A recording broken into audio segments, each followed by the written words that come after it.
그동안 추석 연휴 잘 지내셨어요? 잘 쉬면서 여유 있게 잘 지내셨는지요? 오늘 이제 출애굽기 쭉 강의 31장인데 31장은 하나님께서 이제 모세에게 지시하신 바 성막은 이렇게 만들어라. 그 지침 맨 마지막 대목입니다. 25장부터 시작해서 맨 마지막 대목이고요.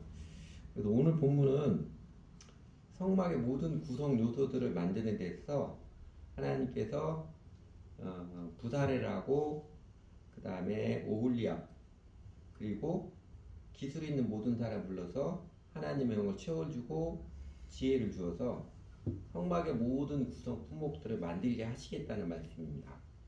그리고 오늘 본문 그 다음에 12절부터 31장 18절까지는 안식일에 쉬었다는 이야기하고 그 다음에 18절은 하나님께서 손수 돌판에 쓰신 증거판 2개를 모세에게 주어주고 모세를 하산시켰다는 그 기록입니다. 저희가 보니까 작년 2024년 4월부터 출애굽기 1장부터 비교적 꼼꼼히 한 본문도 거르지 않고 쭉 살펴봤었는데 제가 이 31장 후반부 안식일에 대한 설교는 하지 않겠습니다. 그 부분은 건너뛸게요. 왜냐하면 출애굽기 강의하면서 십계명에도 나왔었고 언약의 책에도 나왔었고 이미 2번이나 했기 때문에 그렇습니다. 그리고 저희가 본 출애굽기 전체 흐름 이런 거였잖아요. 그게 출애굽 역사 기록하고 언약과 율법, 그래서 시내산에서 언약을 체결한 장면하고 그 다음에 성막을 건축하는 장면 이렇게 세 부분이었는데 그 중에 성막에 대해서는 성막 건축 지침이 25장에 31장까지이고 즉 성막 이렇게 만들라는 하나님께서 지침을 모세에게 주신 것이고 그리고 모세가 그 성막의 지침, 삶의 지침을 받고 산에 들어가는데 타나라 이스라엘 백성들은 완전 개판이 되어 있었지요. 금성아지 만들어 놓고 난리를 치는 모습, 그 모습 말입니다. 그 난장판의 현장과 이를 협파하고 수습하는 모세의 이야기가 32장, 33장, 34장입니다. 그리고 35장부터는 다시 이제 실제로 성막을 짓는 과정을 이제 그려진 이야기입니다. 그 25장에 30일까지 성막 건축 지침, 성막을 이렇게 지어라는 내용하고 35장에서 40장까지 성막을 이렇게 지었다는 기록. 순서가 좀 바뀐 것은 있지만요. 내용은 사실은 똑같습니다. 똑같은 내용들이어서 제가 35장에서 40장까지는 강의하지 않겠습니다. 그래서 출애굽기 강의는 34장에 끝맺도록 하겠습니다. 오늘 31장 전반부 하고 그 다음에 다음 주에 32장부터 해서 34장에 끝맺도록 하겠습니다. 그래서 이제 오늘 본문은 출애굽기 31장 1절 11절 본문은 하나님께서 부사렐 2절에 부사렐 그 다음에 6절에 오홀리압 그리고 이름이 나와 있지 않지만 기술 있는 모든 사람들을 하나님 사용하셔서 성막을 구성하는 모든 요소들 회막과 증거궤 금과 노트로 된 여러 기구들 그 다음에 여러 천막을 짰던 것 그 다음에 제사장 아론과 그 아들들의 옷 그리고 여러 가지 기름과 향까지 모두를 다 만들게 하시겠다는 말씀입니다. 이 대목에서 저희가 주목하고 싶은 부분은 이것입니다. 첫째는요 3절에 하나님의 영을 채워주어 했던 것처럼 하나님께서 그 부사렐에게 하나님의 영을 채워주셨다고 그러는데 하나님 나라에서 모든 아름답고 훌륭한 일은요 영성 곧 하나님의 은혜를 입어서 성령이 충만한 사람에 의해서 이루어집니다. 하나님의 나라 일은 사람 숫자가 많은 것이 이루어지는 게 아니잖아요. 하나님의 은혜를 입어서 성령이 충만한 사람이 이루어집니다. 그리고 두 번째 주목해보고 싶은 것은 사람들이 온갖 기들을 갖추게 하겠다 그러는데 이건 점점 더 능숙해졌다는 뜻으로 이는 연습, 훈련을 통해서 좋은 자질이 쓸모있는 실력으로 준비되었음을 가르쳐주는 한 어구입니다. 그리고 세 번째로는 4절과 5절에 그가 여러 가지를 생각하여 온갖 기술을 발휘했다고 그러는데 잘 훈련된 실력을 창의적인 지혜로서 잘 발휘해서 이를 탁월하게 해냈음을 알게 해줍니다. 이렇게 이제 부사렐과 오홀리압 그리고 기술 있는 모든 사람들은 영성, 훈련된 기술, 그 다음에 창의력을 발휘해서 당대의 하나님이 성막을 지었습니다. 오늘날 하나님의 하나님 나라의 운동을 하는 데에도 착하고 순진한 마음만 가지고는 되지 않습니다. 착하고 좋은 마음으로 복음을 받아들이는 것은 당연히 우선적인 필요 조건이지만 거기에 영성과 훈련 그리고 창의적인 지혜가 준비된 사람, 성숙한 사람, 탁월한 사람을 통해서 하나님 나라는 이루어져 갑니다. 사실 착하고 좋은 마음으로 복음, 하나님 나라의 도를 받아들이는 사람은요, 그 착하고 좋은 마음 받아들이는 사람은 맹하니 게을러 터진 사람이 아니고요. 하나님의 말씀 자체가 헌신과 열정과 훈련과 정신을 도전하는지라 정작 착하고 좋은 마음의 사람은 영성, 훈련, 지혜 모든 영역에서 연단을 받고 부지런히 훈련을 받기를 즐거워하는 사람입니다. 그래서 성령을 받은 사람, 예수를 주님 믿어서 성령의 제일의 증거가 열정이지요. 열정입니다. 신학자들 중에는요, 그 부활하신 예수님께서 3년 반 동안 함께 살면서 가르쳐줬던 그 12제자들, 그 12제자들 외에 왜 하필 사도 바울을 사용하셨을까? 그 사도 바울의 12제자보다도 더 역동적으로 사용하신 데에는 바울이 지녔던 천부적인 자질과 그 다음에 학자로 그가 집중력 있는 연구의 태도 그리고 꾸준한 훈련을 통하여 탁월한 변증가임 또 교사라서 준비되었기 때문이라는 해석을 합니다. 그 해석에 일리가 있는 해석이라고 받아들여집니다. 하나님의 일은 무대뽀로 하는 게 아닙니다. 열망만 있다고 되는 게 아닙니다. 하나님께서는 준비되지 않은 사람을 사용하시지 않습니다. 영성, 훈련된 자질, 창의적 지혜로 준비된 자, 성숙한 자를 사용하셔서 하나님께서는 하나님 나라를 이루어 가십니다. 그 시내산 아래 이스라엘 공동체는 그 하나님의 일이 성막을 짓는 일, 가시적으로 단순하게 확 구분이 되었지만 오늘날 하나님의 나라 일, 그 다음에 하나님의 일, 하나님의 운동은 정말 다양하고 많습니다. 목사가 되고 선교사가 되는 것만이 하나님 일이 아니고요. 목사, 선교사 타이틀이 있지만 하나님을 하나도 아는 사람도 꽤 많더라고요. 직업의 종류만큼 하나님 일도 그렇게 다양합니다. 세상의 모든 영역에 하나님의 통치를 실현하는 게 그게 하나님 일이니까 세상의 모든 일에서 하나님의 통치를 실현하는 사람들은 다 하나님 일을 하는 사람들입니다. 그러므로 그리스도인 우리 모두는 직업적 소명을 받은 사람이지요. 내 직업에 의해서 내 하는 일에 의해서 하나님의 정의와 사랑과 평화의 통치가 이루어지게 하는 그 부르심을 받은 사람, 특권과 사명을 함께 받은 사람입니다. 그러므로 우리들의 일, 직업적 소명에서 부살렐, 오홀리압, 또 기술 있는 사람처럼 하나님께 쓰임받는 준비된 사람, 연단된 사람, 탁월한 사람이 되기를 사모하며 힘쓰는 것이 우리가 마땅히 할 도리입니다. 그러니까 경영이든 노동자이든 자영업자이든 또 목회자이든 뭐 엔지니어든 농부든 전업주부이든 내 일에서 잘 준비되어서 하나님께 쓰임받는 사람, 하나님의 나라에 기여를 하는 사람이 되기를 열망하면서 연단받기를 힘쓰는 게 우리 그리스도인의 합당한 도리라 얘기입니다. 그리고 그게 우리들 자신에게는요, 일하는 기쁨, 삶의 행복과 만족을 넉넉히 안겨줄 뿐만 아니라 더 나아가서 내 작은 인생도 하나님 나라에 기여하는 영광스러운 즐거움도 누리게 하여 줍니다.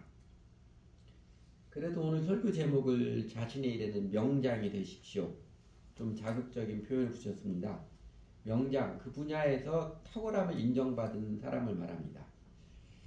명장이 되라고 해서 예수님의 제자도가 자신의 분야에서 1등, 최고가 되라는 지침은 아닙니다. 그 최고가 되라는 부침은 자의적이든 타의적이든 세상적 유혹이며 마귀적입니다. 여러분, 마귀가 예수님 유혹할 때도 성전에서 뛰어내리라. 그 말은 네가 영웅이 되어라. 그렇게 유혹했듯이 말입니다. 그리고 사람이 내가 최고가 되겠다는 유혹에 혹하게 되면 그 사람의 심령은 비교와 경쟁, 불안과 압박감, 뒤처질지 모른다는 두려움의 노예 상태를 헤어나오지 못합니다. 이런 사람은 신앙적인 열심도 결국은 다 자기를 위한 것, 자기 성공, 자기의 최고를 위한 수단으로 여길 뿐입니다. 최고가 아니라 내 직업적 소명, 내 분야에서 탁월한 사람이 되도록 최선을 다하는 게 그리스도인의 바르고 아름다운 태도이고 예수 믿는 사람의 특징입니다. 1등이 되든 2등이 되든 뭐 꼴찌가 되든 관계없이 하나님 내게 인도하신 삶에 위해서 최선을 다하는 게 그리스도인의 아름다운 태도이고 바른 태도입니다.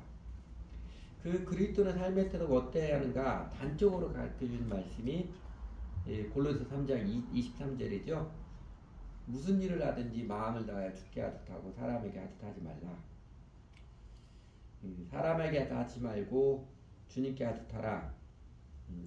가만히 묵상하면 여러 가지 의미가 담겨 있는데 눈속임만 하려고 하지 말고 진심으로 행하라. 대충 적당히 하는 척만 하려고 하지 말고 성심으로 행하라. 무슨 일이든지 욕심으로 행하지 말고 사랑의 마음으로 최선을 다하라. 이런 뜻들이 내포되어 있다고 봅니다. 내 삶에 주어진 삶의 여러 가지 일들, 그 가운데서 특히 내 소명의 일에 대하여서는 사랑하는 주님께 하듯이 사랑으로서 최선을 다하는 게 그리스도인의 아름다움, 그리스도인의 특징입니다. 나의 일에서 나의 삶에서 얄팍한 눈속임이나 경쟁이 아니라 사랑으로서 최선을 다하는 사람은 자연스럽게 탁월한 태도가 갖추어지며 그리고 하나님께서는 그렇게 준비된 자를 하나님 나라에서 존귀하게 사용하십니다.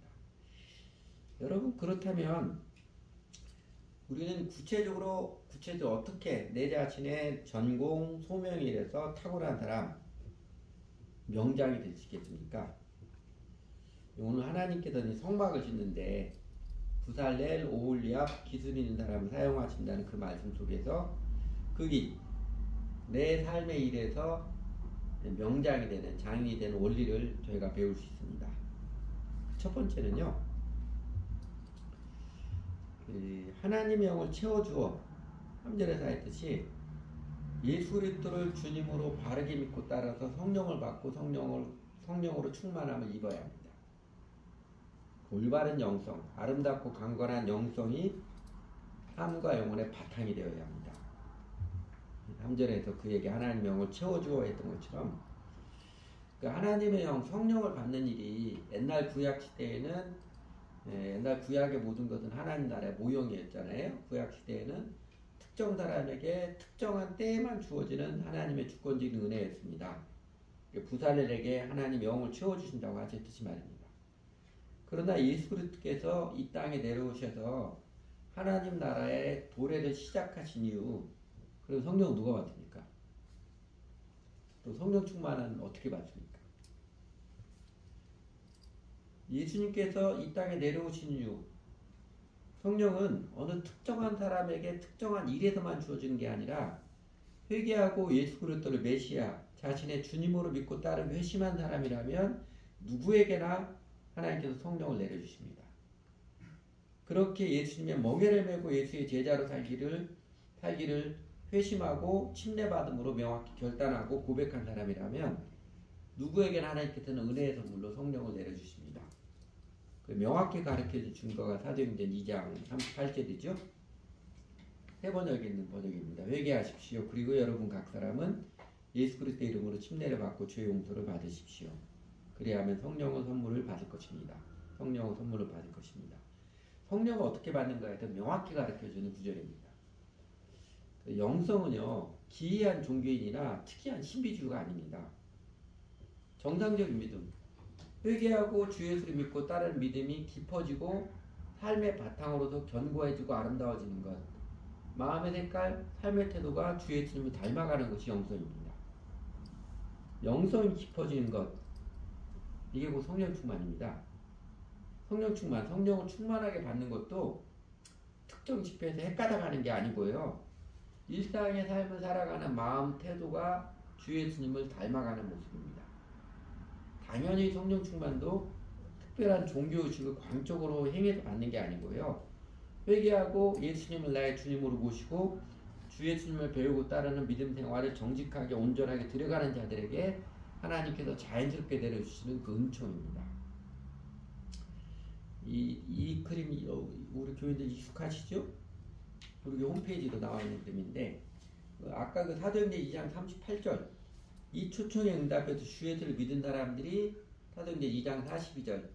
사도의 가르침을 따라서 서로 교제하고 함께 예배드리고 함께 기도드리는 정상적인 신앙생활을 온전하게 헌신적으로 들어갔을 때, 그 다음에 세 번째 사도행전 2장 43절 이후 그들의 마음이 기쁨과 사랑과 감격이 넘치고 하나님의 기적과 능력을 체험하고 사랑이 넓어져서 정말 행복한 삶을 함께 영위하게 되고, 바로 그들이 자연스럽게 성령 충만한 모습이 되었다는 것입니다.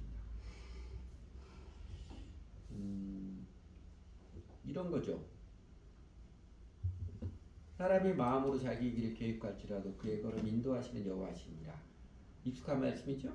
이 말씀을 가르쳐 주시지, 하나님께서 하나님의 영을 부어주시는 그 은혜를 입지 않으면은요, 아무리 자기가 노력을 하고 애를 써도 하나님께서 임재하시는 그 감격, 하나님께 쓰임받은 영광을 누리지 못합니다.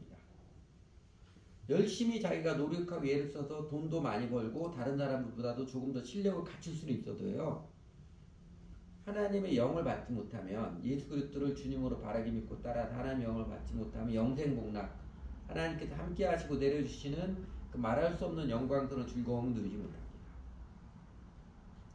그리고 안타깝게도 하나님과 바른 관계없이 내 노력, 내 수고를 정말 많이 했는데 어떤 경우에는 그렇게 많이 수고했지만 안타깝게도 오히려 완전 낭패를 겪는 경우가 우리 인생살이 역사의 모습에서는 비일비재하기도 합니다.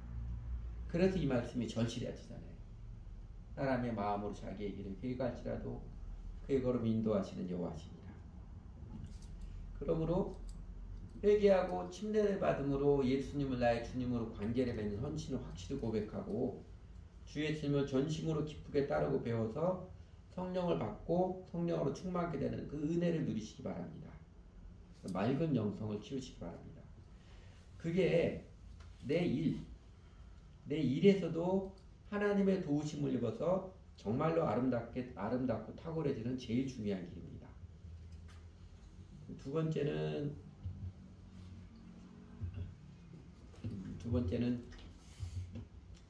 갖추게 하겠다. 아까 봤던 3절 말씀처럼 하나님께서 연단시켜 주시는 손길에 응답하여서 반복된 연습, 반복된 훈련을 기꺼이 받아서 자신의 일에 능숙해져야 합니다. 그래야 하나님께서 주신 선천적 자질이 쓸모있는 실력으로 탁월하게 준비됩니다.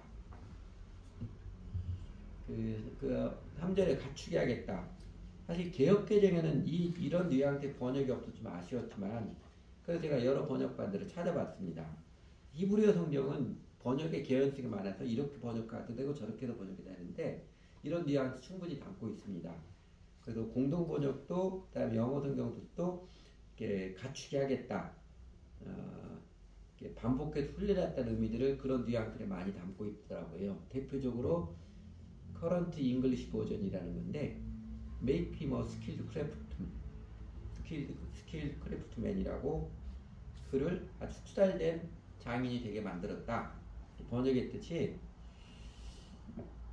능숙한 장인이 되는 것은요, 단번에 왕창 되는 게 아니고요, 반복 연습, 훈련을 통해서 습득되고 연마됩니다. 그걸 말합니다. 그래서 사실 모든 영역에서 전문가가 단번에 태어나는 일 없지요.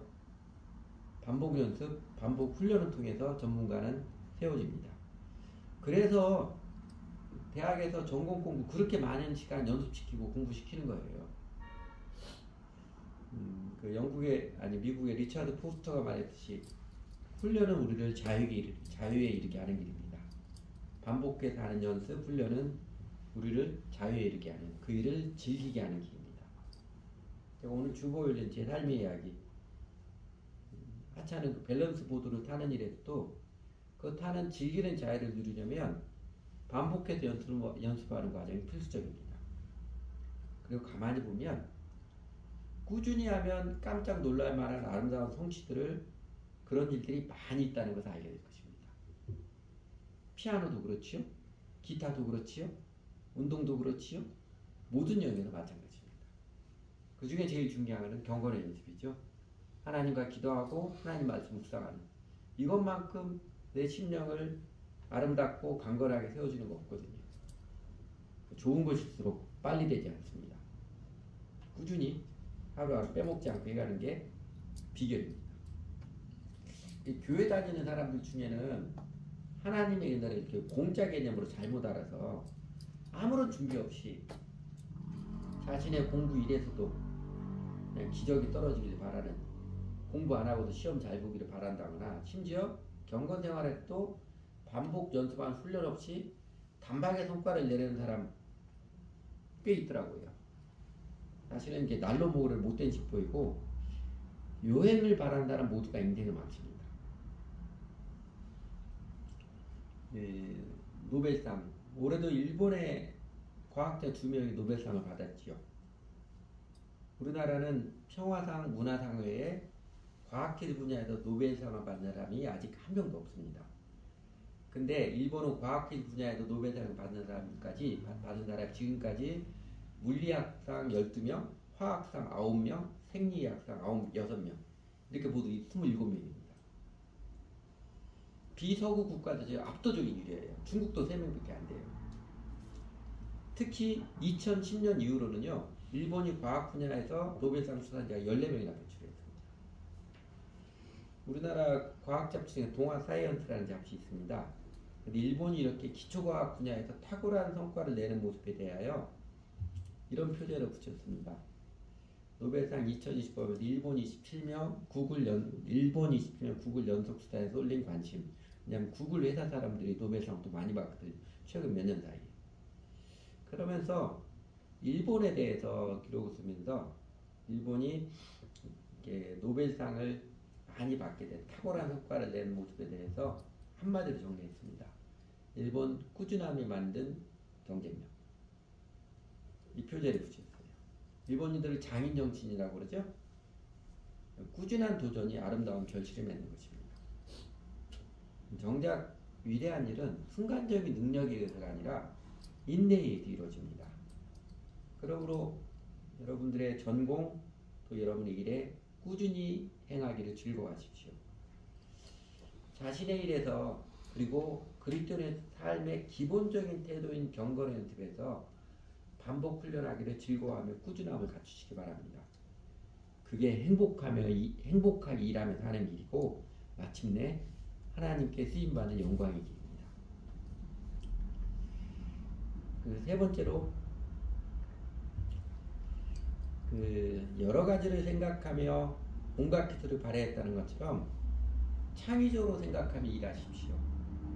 구체적으로 사랑과 열정으로 생각하며 살아서 창의적인 지혜를 얻고 그 창의적인 지혜를 적극 활용하시기 바랍니다. 맨날 똑같은 일하고 아무 생각 없이 살지는 말아야지요. 나는 왜 이 지겨운 일을 날마다 반복해야 하나 투정 부리지 말고 어떻게 하면 보다 더 제대로 할 수 있을까? 어떻게 하면 더 잘할 수 있을까? 생각하며 궁리하며 행해보십시오. 그러면 하나님께서 창의적인 영감을 떠오르게 해주시고 온갖 기술이 발휘가 됩니다. 여러분 부사렐과 오올리아 그리고 이제 기술자들의 경우 사실 하나님께서 성막의 여러 것을 이렇게 만들라고 완성품의 모양을 이미 가르쳐 주셨잖아요.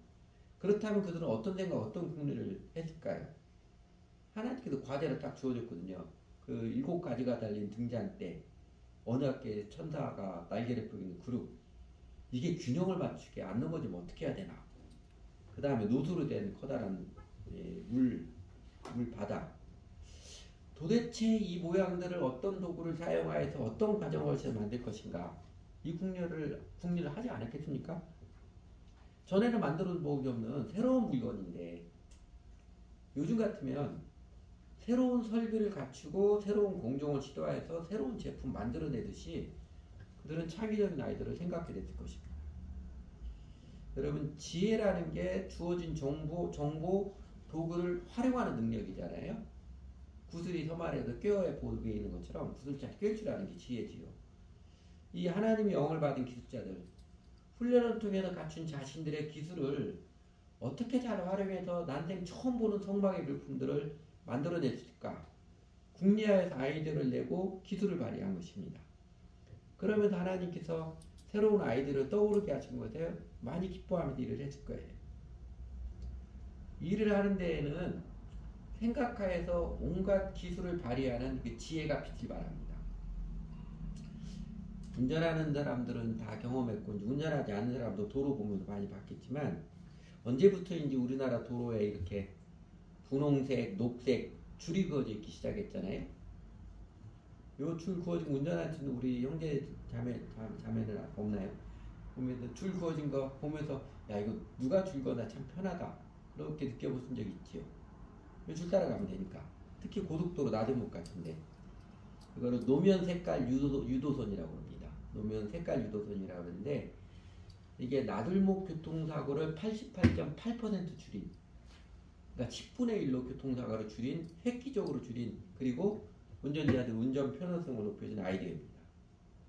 이 사람, 요거를 처음 창안한 사람이 한국도로공사 윤석덕 씨라는 사람인데 2011년에 했습니다. 이 사람이 나들목에서 교통사가 자꾸 많이 나니까 어떻게 하면 나들목 교통사를 줄일 수 있을까 골똘히 생각하다가 집에 갔더니 자기 자녀가 크레용으로 무지개를 그리는 모습에서 영감을 받은 아이들입니다.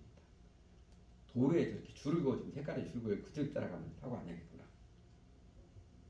처음에는 우리나라 법에 도로 위에는 황색, 흰색밖에 칠할 수밖에 없어가지고 안 된다 말도 듣지만 잘 설득을 해서 결국 해내서 우리나라 나들목 교통사를 획기적으로 줄였지요.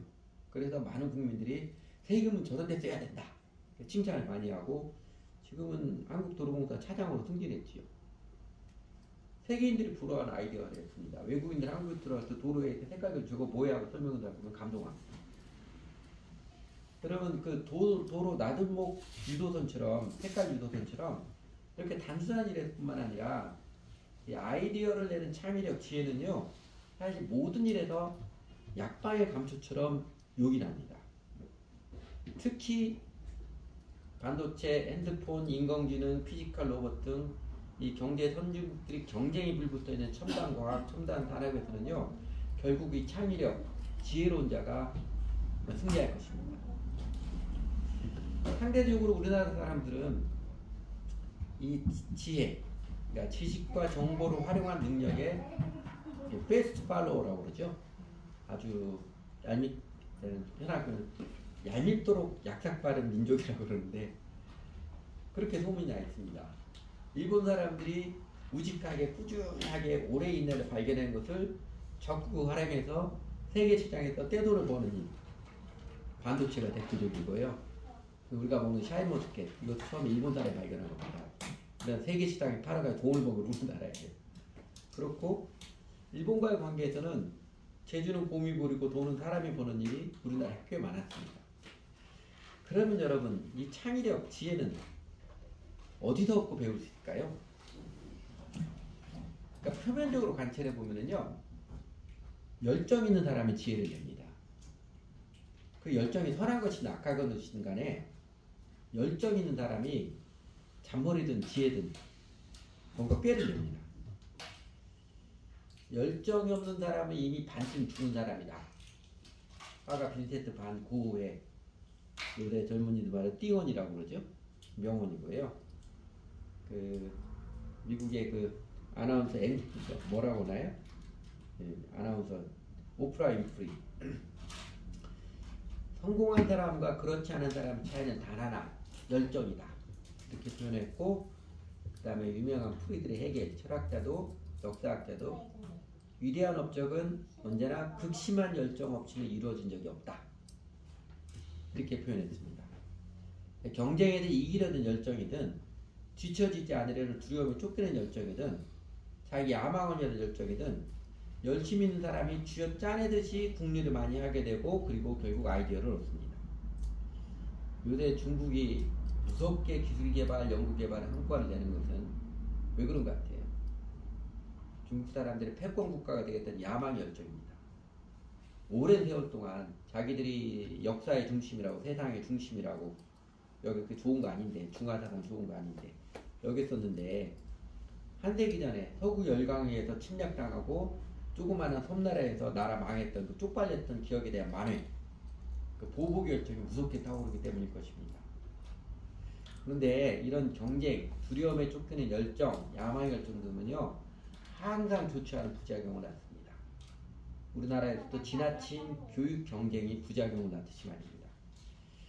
그래도 어쨌든 열정이 있어야 창의적인 지혜를 얻는데 그 열정들 가운데서도 아무런 부작용도 없고 최고로 아름답고 최고의 지혜를 출산하는 열정이 하나 있습니다. 그게 뭐일 것 같아요? 단연 사랑에서 나오는 열정입니다. 사랑의 열정이에요. 자신의 일을 사랑하는 자는 인생에서 단 하루도 일하지 않은 셈이 된다. 이게 무슨 뜻인 것 같아요? 공자간 말입니다. 그 옛날 공자간 말이에요. 그러니까 자신의 일을 사랑하는 자, 자신의 일을 사랑해 즐거이 일하는 자는요, 하루도 일하지 않고 맨날 노는 사람처럼 즐겁고 신나는 인생을 살아간다는 말입니다. 그 여러분 스스로 머리가 좋지 않다고 하는 사람, 그리고 옆에서 봐도 정말 머리 안 좋아, 별로야. 별로 주변에서 봐도 별로 머리가 좋지 않아도 기발한 아이디어를 많이 내는 때가 있습니다. 어느 때일 것 같아요? 뭐 여러분들도 경험했을 거예요. 사랑에 빠졌을 때, 연애에 빠졌을 때, 그러면 그 상대방의 마음을 얻기 위해서 온갖 기발한 아이디어가 마구 쏟아나지 않던가요? 그 에로스 사랑을 넘어서 에로스 사랑과 비교할 수 큰 하나님의 아가페 사랑을 알고 그 하나님을 사랑하는 자에게 하나님께서 지혜, 인스피레이션, 영감을 많이 내려주십니다. 우리가 잘 아는 지혜의 근원, 잠언의 주제 말씀이죠. 잠언 9장 10절 여호와를 경외하는 것이 지혜의 근본이요 거룩하신 자를 아는 것이 명철이니라. 이 잠언의 핵심 메시지도 이 사랑의 관점에서 이해할 필요가 있습니다. 하나님 경외한다는, 하나님 두려워한다는 것, 소극적인 표현이지만 이거 적극적으로 능동적인 표현으로 바꾸어 표현하면 사실 어쩌면 구약을 잡으니 좀 소극적이었고 예수님 이후로는 적극적으로 바뀌어진 것이지요. 주 예수님께서 베드로와 제자들에게 3년만 제자로 다 마치고 마지막으로 확인한 질문이 뭐였어요? 그들에게서 마지막으로 확인한 마음이 다른 것도 없어도 너희가 이거는 있어야 된다. 그 질문 이거였죠. 네가 나를 사랑하느냐.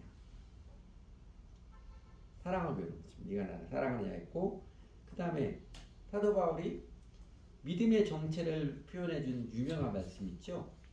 그리스도 예수 안에서는 할례나 멀례나 효력이 없을 때 사랑으로서 역사하는 믿음뿐이니라.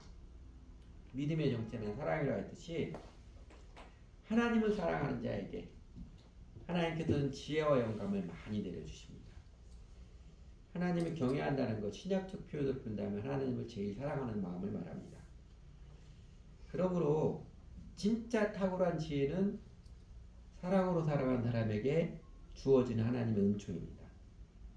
제일 큰 계명이 가르쳐 주었듯이 하나님을 제일 사랑하고 이웃을 사랑하며 살아가는 자에게 하나님께서는 그러니까 무슨 일을 하든지 아름다운 지혜, 창의적인 아이디어를 떠오르게 해주십니다.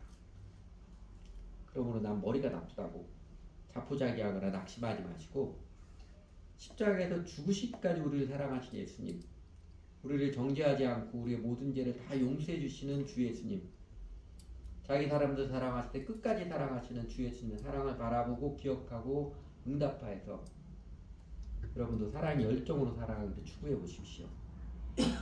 하나님을 사랑하고 이웃을 사랑하는 인생을 살겠다는 회심의 마음, 그 정직한 믿음이 하나님께서는 성령으로 충만하게 하실 것이며 그 사랑으로 살아가는 자는 야곱이 라헬을 사랑함으로 7년을 수일같이 여겼더라. 그 모습처럼 오랜 반복 훈련도 지겹지 않고 오히려 그 과정도 즐거운 일이 될 것이며 그리고 하나님께서는 그 정직한 믿음, 사랑으로 살아가는 자에게 온갖 창의적인 지혜, 기발한 아이디어, 영감들을 선물로 내려주십니다. 그 믿음의 사람, 사랑으로 삶을 살아가는 자는 여러분 부달레는 오홀리압과 당대의 숫자를 즐거이 이랬을 것 같아요? 아니면 마지못해서 돈 벌기 위해서 마지못해서 이랬을 것 같아요? 위에서 시키니까 그냥 어쩔 수 없이 했을 것 같아요? 즐거이 이랬겠지요. 그 믿음의 사람, 사랑으로 살아가는 사람은 부달레 오홀리압이 즐거이 했던 것이 남들이 보기에는 야 어떻게 저렇게 사냐 참 힘들겠다 그렇게 말도 하지만 정작 자신은 노래하면서 일하고요. 열심히 일하면서도 즐거움과 보람을 느끼는 행복한 인생을 영위합니다.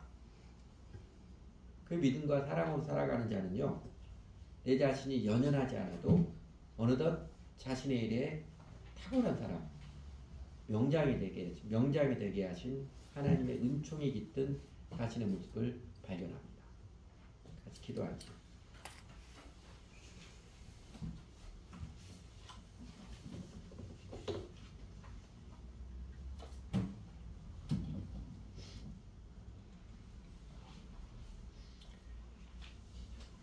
하나님, 성경 말씀을 통해서 제가 예수님을 배우고 따르면서 인생에 참되게 행복하게 살아가는 도를 계속해서 깨우쳐 주시고 가르쳐 주셔서 감사드립니다. 그 가운데서 주 예수님을 바르게 온전히 믿고 따름이 저희 모든 죄를 용서를 받고 우리가 성령을 받고 성령 충만을 받는 기름을 밝히 가르쳐 주셔서 감사를 드립니다.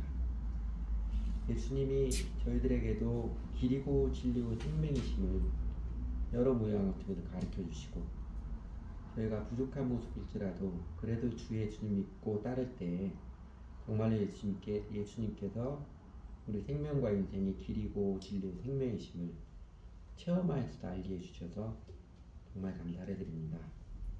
하나님, 저희들에게 저희 스스로는 불가능하고 자신도 없었는데 그러나 하나님께서 성령으로 충만케 하셔서 주님께서 친히 이끌어 주실 테니 탁월한 삶을 살도록 우리 삶이 우리에게 맡겨진 여행에서 명장이 되도록 삶의 목표를 제시해 주시고 그에 도전할 수 있다, 할 수 있다는 믿음의 마음도 감동해 주셔서 감사를 드립니다.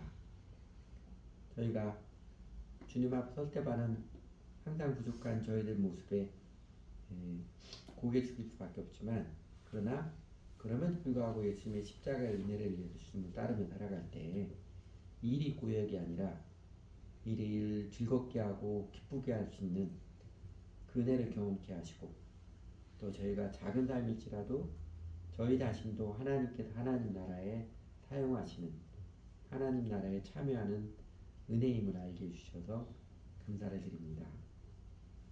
하나님 아버지, 그럼에도 불구하고 여전히 세상적 가치관에 세속적 생각에 묻혀있기 자라는 저희 어리석은 심령을 용서해 주시고 금일해 주시기 바랍니다. 다른 사람과 비교해서 이겨먹으려고 하고 경쟁에 익숙하고 자기 의를 내두는 열정에 익숙한 모습을 하나님 고쳐주시고 용서해 주시고 고쳐주십시오. 아니면 그렇게 경쟁에 뛰어들었다가 연약한 자신의 모습 보고 쉽게 낙심하고 우울하고 그래서 이제는 아무런 목적도 없이 아무런 생각도 없이 그냥 살아가는 도피하는 초라한 저의 심령들 하나님 불쌍히 해주시고 취해 주시기 바랍니다. 하나님, 열정이 있어도 사랑에는 문이 아닌 진정한 사랑에는 문이 아닌 저희들을 용서해 주시고 긍휼해 주시기를 기도드립니다. 그리고 성령님께서 저희 안에 충만하게 다스려 주시고 임재해 주셔서 새로운 열정들을 사랑의 생명들을 새롭게 일으켜 주셨으면 좋겠습니다. 저희들에게 참사랑을 깨우쳐 주십시오. 연애 감정 말고요. 하나님께서 사랑하신 그 사랑이 어떤 것이 알게 해주시고 우리가 이웃들을 사랑하는 하나님 사랑하는 그 열정의 마음들을 점점점 크게 일으켜 주셔서 우리 마음의 생각들을 다스려 주셨으면 좋겠습니다. 그 하나님의 은혜의 사랑이 저희 안에 충만해져서 그 하나님의 사랑을 가로막는 이 자아에 대한 집착, 자기의에 대한 집착들을 내려놓을 줄 알도록 도와주십시오. 주의 성령님께서 저희를 충만케 하셔서 그 사랑의 열정을 불붙여 주시기 원합니다. 하나님은 정말 사랑하고 이웃을 사랑하는 그 사랑의 열정을 불붙어서 저희가 사랑의 사람으로 힘있게 살아가기로 합니다. 반복되는 하나님께서 허락하신 삶의 반복되는 훈련을 그 연단도 기쁘게 받아들일 줄 알아서 능숙한 사람이 되도록 하나님 이끌어 주시고 인도해 주십시오. 그 살면서 영혼이 게을러서 아무 생각 없이 그냥 살아가는 모습이 아니고 곰곰 생각하고 곰곰 기도할 줄 알게 도와주시고 주님이 그때마다 지혜와 총명을 깨우쳐 주셔서 마침내 저희들도 저희 삶에 위해서 준비된 사람, 탁월한 사람, 사람들에게 유익을 끼친 사람, 더 나아가 하나님께 쓰임받는 하나님 나라에 기여하는 아름다운 인생이 되도록 하나님 인도하시고 이끌어 주십시오. 예수님 이름으로 기도드렸습니다.